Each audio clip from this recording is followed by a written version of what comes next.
dig the stomp off of the come on straight line. That's the way one of these three men would say, this is the beginning of To Tell the Truth.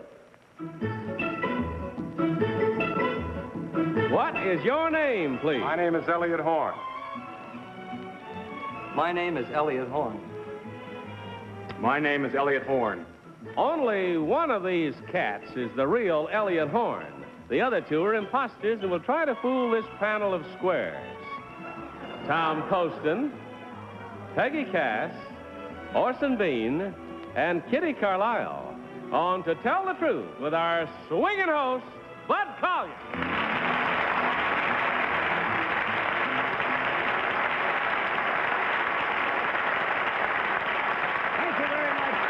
Thank you, and welcome once again to Tell the Truth, brought to you this week by Winston Filter Cigarettes. Good evening, panel. Good evening, Bud. Yeah, that's the kind of spirit I like to start the evening off with. How about opening your envelope and following along as I read? I, Elliott Horne, am a publicity man for a major record company. I have dug jazz since my crumb crusher days. I swing with the Wailers and the spiel they put down. Their jive has been picked up on by all cool cats who have no eyes to be square. Now, language like you just heard is pretty hard for squares to understand. To help them, I have compiled a list of hip words and translated them into basic English. I call my compilation the Hip-tionary. Signed, Elliott Horne.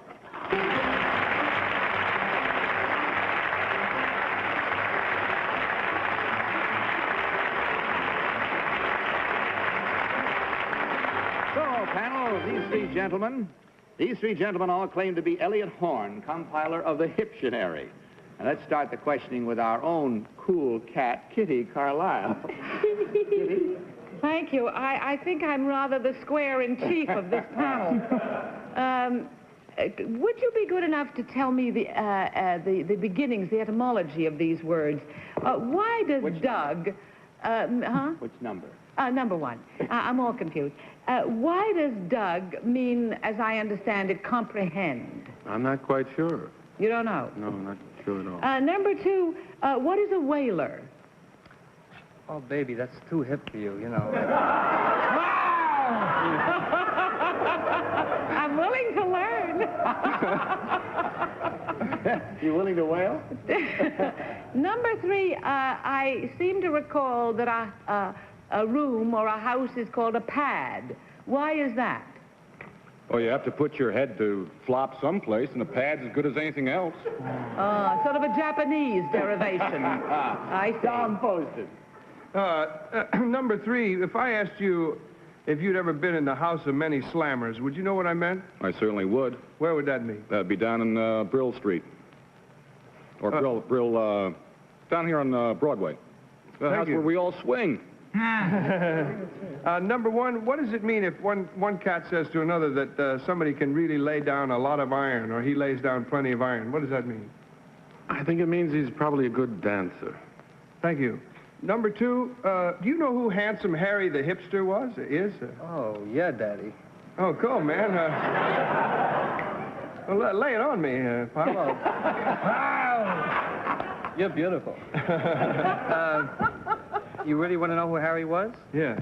Very cool cat, man. He put down all kinds of great sounds, great verbosity, you know. Too much. Thank you. Peggy Cass.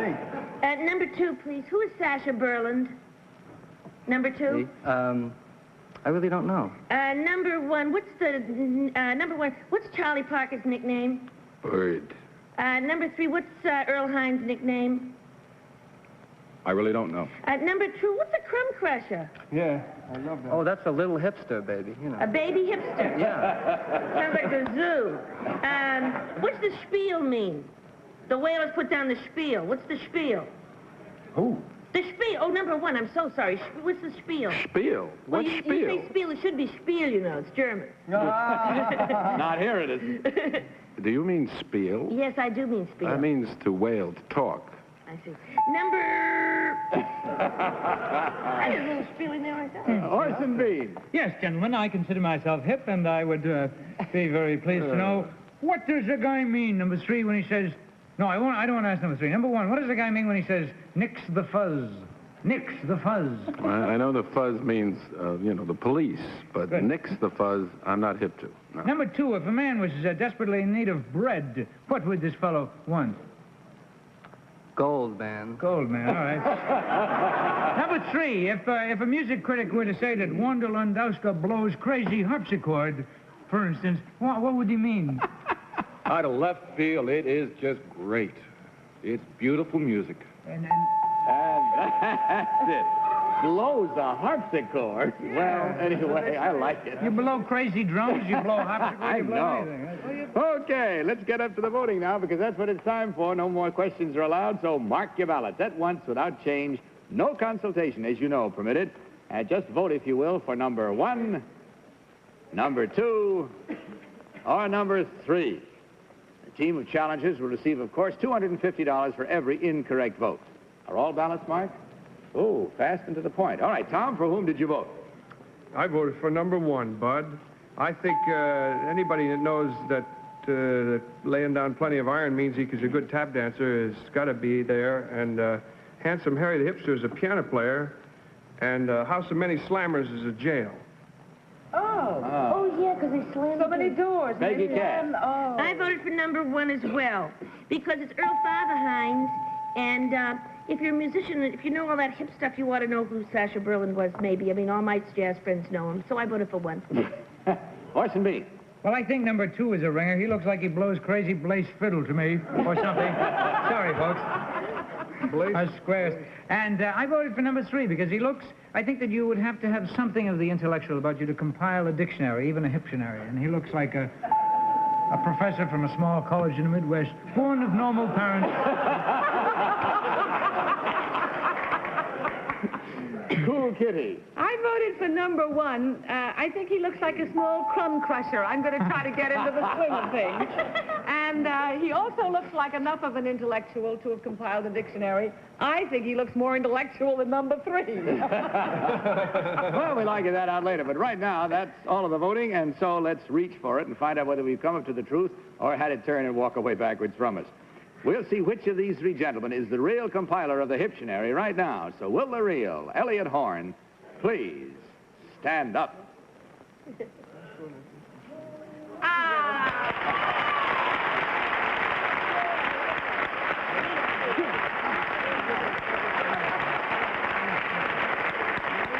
very much, Elliott.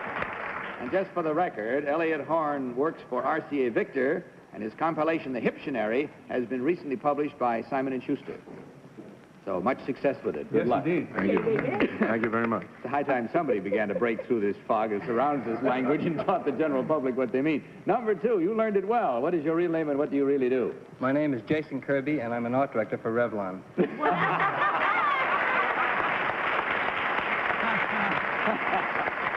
And number 3, what is your real name and what do you do? My name is Ted Law, and I work for the Monarch Insurance Company.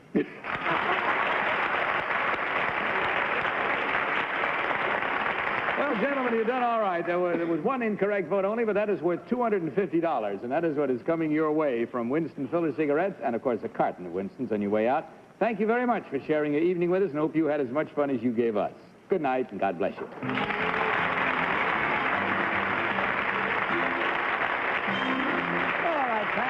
And now let's all look at this brief. And now let's meet our next team of challengers.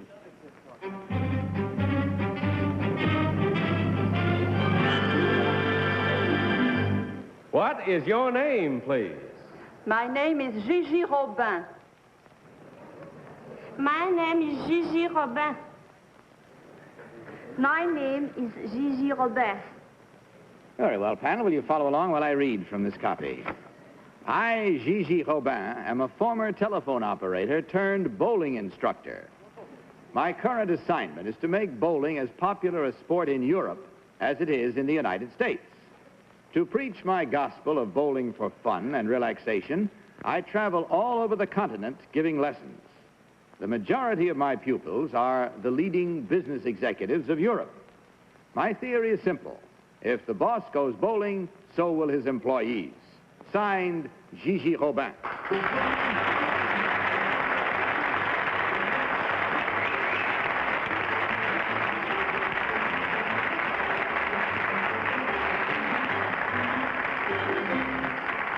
well, panel, these three ladies all claim to be, as you heard, Gigi Robin, European bowling instructor. We'll start this cross-examination with Orson Bean. Orson?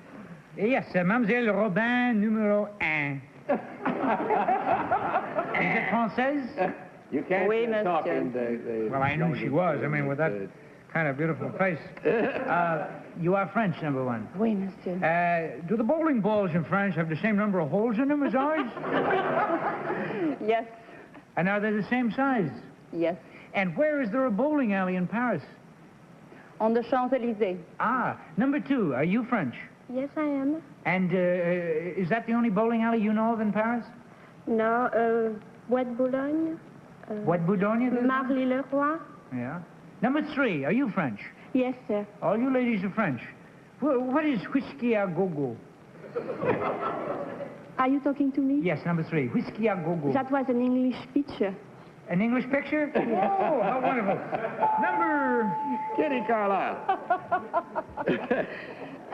Number 2, where are most of the bowling alleys in Europe? Italy. Mostly in Italy? Yes. And Ah. France. Number 1, how many points do you score if you knock down all the pins at once? 10. 10. And number 3, how can I keep my ball out of the alley? I don't understand what you mean. Well, my ball never goes down the middle to get anything like pins. It always rolls off the side and goes into some hole of Calcutta. That's because you work with broken wrist. You know, your wrist should not twist to the right. Otherwise that's it goes the trouble. to the gutter. Broken Thank wrist you. Kitty. We'll call her from now on. Tom Poston. Thank you, Bud. Number 2, what did Kitty mean when she said, how can I keep my ball out of the alley? I don't know. Do you know number 1? No. Do you know number 3? To keep out the ball out of the alley, that Yes. means she goes to the gutter.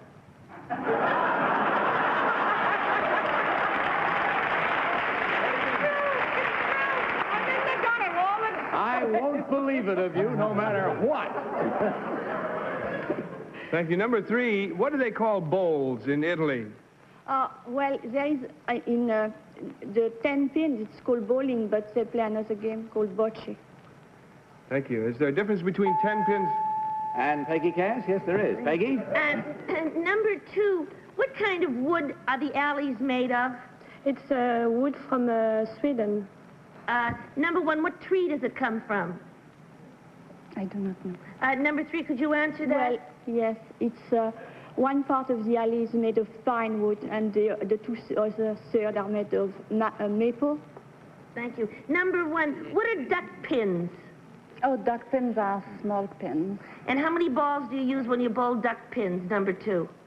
2. Number 3, where is Auteuil? Auteuil, that's a champ course near in the Bois de Boulogne. That's a racing, I'm sorry. And that's it. Nodding your heads knowingly may mean that you know the answer, and maybe it doesn't. But mark your answers down right now, if you will, by voting on your ballots at once without change. No consultation permitted, as you know. Vote simply for number 1, or number 2, or number 3. All ballots marked quickly, all right? Tom, for whom this time? Well, I must say, I thought that they were all adorable. It is true that if Kitty kept her ball in the alley, she would probably score a lot more than if she kept it in the gutter. So I voted for number 3, based on her answers. Peggy. Well, I voted for number 3 because the one thing I know about bowling, my ball is always in the gutter too, is that the alley is made out of different kinds of wood. So I don't know what kind, but I know it's different kinds, so I voted for number 3. Orson. Well, number 3 knew everything, but Whiskey à Go-Go is a chain of restaurants in France where they play records and you can dance and drink whiskey, and it's not an English movie. So I voted for, I was torn between 1 and 2, and I voted for number 1 because she could help me keep my ball out of the alley any day of the week and twice on Sunday. All right, Kitty. Well, I had to vote for number 3 because she's the only one who ever told me why my ball goes in the gutter all the time. My broken wrist. Very well. 3 for number 3, 1 for number 1. With that, we approach the truth area to find out whether we can stand in it justifiably or not. As we learn now which one of these ladies actually is the bowling instructress who is instructing over the continent of Europe. So will the real Gigi Robin please stand up? Yeah, it's 2. Good job.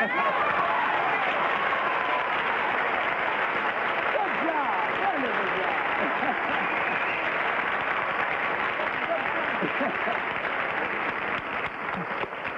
I'm telling you, I don't know whether it's language barrier or what, but you really did it. You fooled the battle all the way down the line.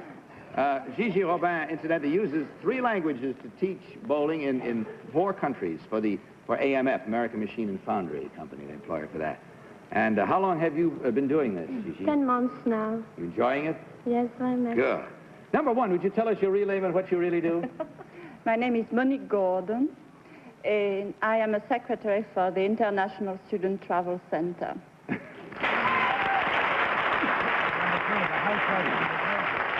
And number 3, you seem to know the most, and you got the most votes. What is your real name, and what do you do? My name is Jacqueline Lee Koch. I'm the secretary to the ambassador of Laos to the United Nations.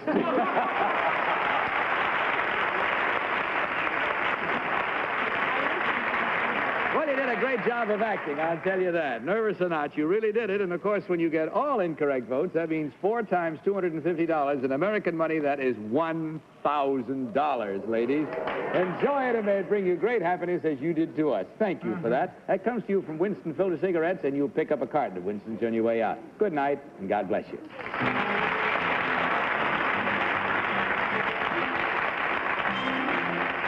Put the panel back to work in just a moment. Meantime, here's something you'll enjoy. Now it's a pleasure to present our 3rd team of challengers.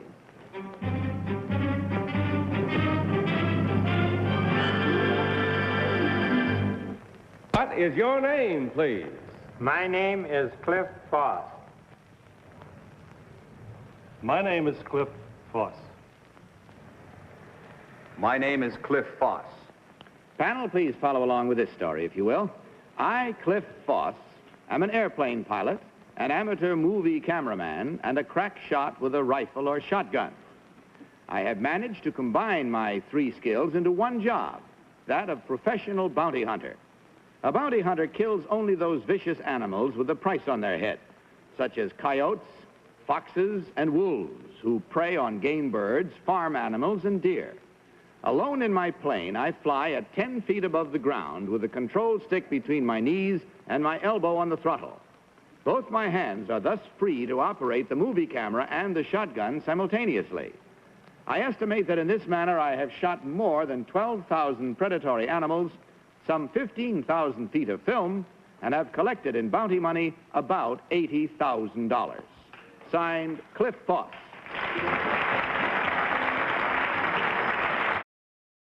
Very well, these 3 gentlemen all claim to be Cliff Foss, professional bounty hunter. And let's start with our own bounty hunter, Tom Poston. Oh, thank you, Bud. I'll ask number 2, what does a choke do to a shotgun? A choke concentrates the shot in a smaller area. It's usually placed on the muzzle. Thank you. Number 3, what does it mean when you're flying an airplane and somebody says you're holding bottom rudder? What does that mean?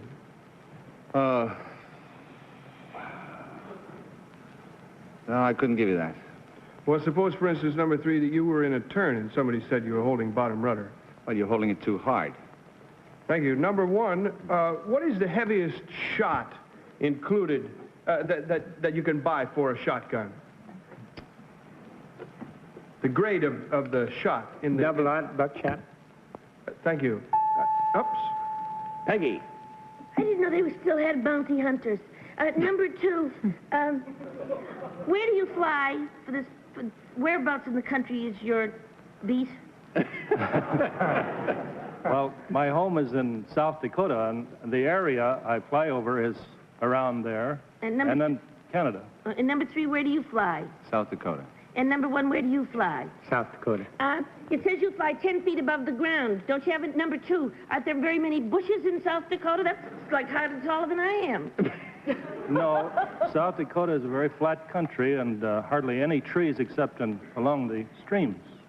Number 3, are wolves considered, it says here wolves, I just saw a movie about wolves and they said that they were lovely. Now... well, which kind of wolves are you referring to? Well, do they prey on farm animals, wolves, number 3? Lobo didn't. Orson B. Number 3, what do you do with a 12,000-foot movie of a bunch of foxes trying to get away from you? That would be longer than Cleopatra. What do you do with the film? Is that to prove that you shot the animals? Well, a lot of people don't know what it's like. And I thought it'd be interesting if they could see it. That's why you also take might the make a film? little money, you know. Number 1, is that why you take the films? Yes. Well, bounty people have to bring in scalps of things. Do you have to land a plane and run around picking up all these poor dead creatures that you've killed in your bloodthirsty fashion? Yes. You do, Oh. Kitty. Well, that's fascinating. Number 1, what's the capital of South Dakota? Here. Number 2, I'm the mercenary type, I'm sorry to say. I'm not so interested in the welfare of these animals. How much do you get per head? For what? Well, let's say foxes. Foxes are $5. And number 3, what about wolves? $25. And what about coyotes, number 1? $5.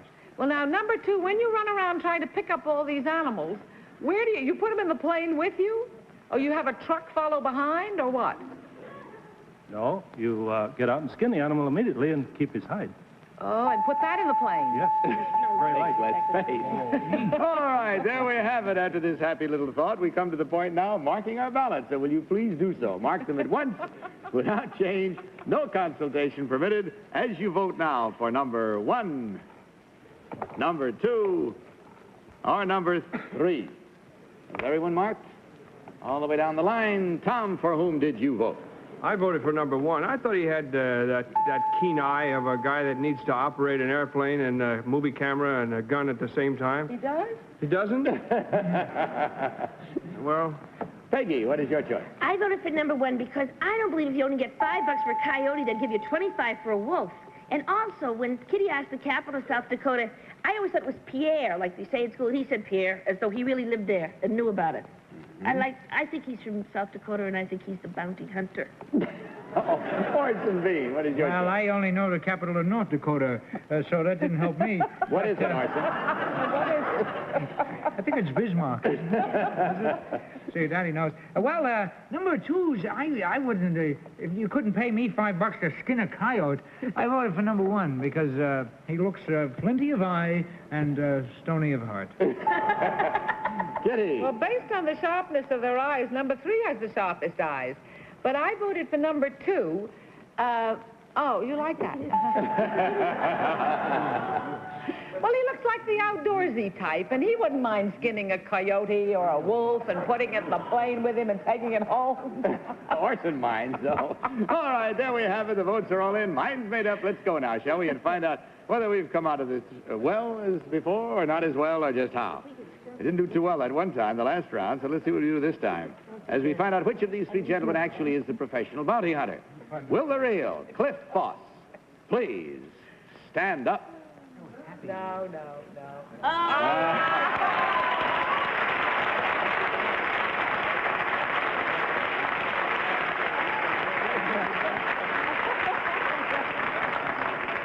I guess from now on your friends will all call you Old Steely-Eyed, probably. Number 2, what is your real name and what do you really do? My name is Ray Hauser. I'm a real estate broker in Fort Myers Beach, Florida.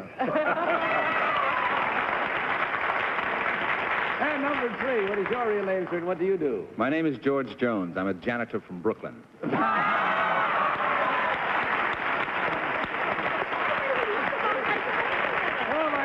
You scored 1 incorrect vote, and that is worth a nice fat $250 from Winston Filler Cigarettes.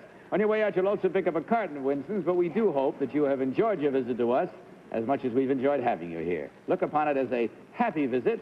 I trust in the future, may the money bring you great joy. Goodbye, and God bless you.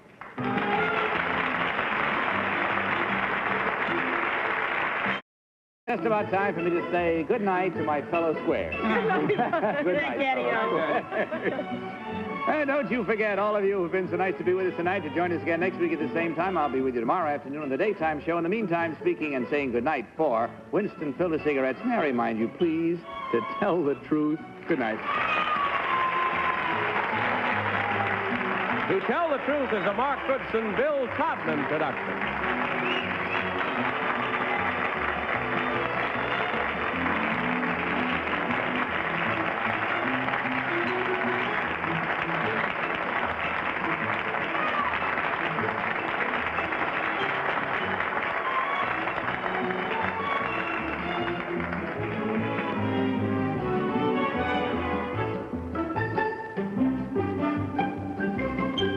the Truth has been brought to you tonight by Winston Filter Cigarettes.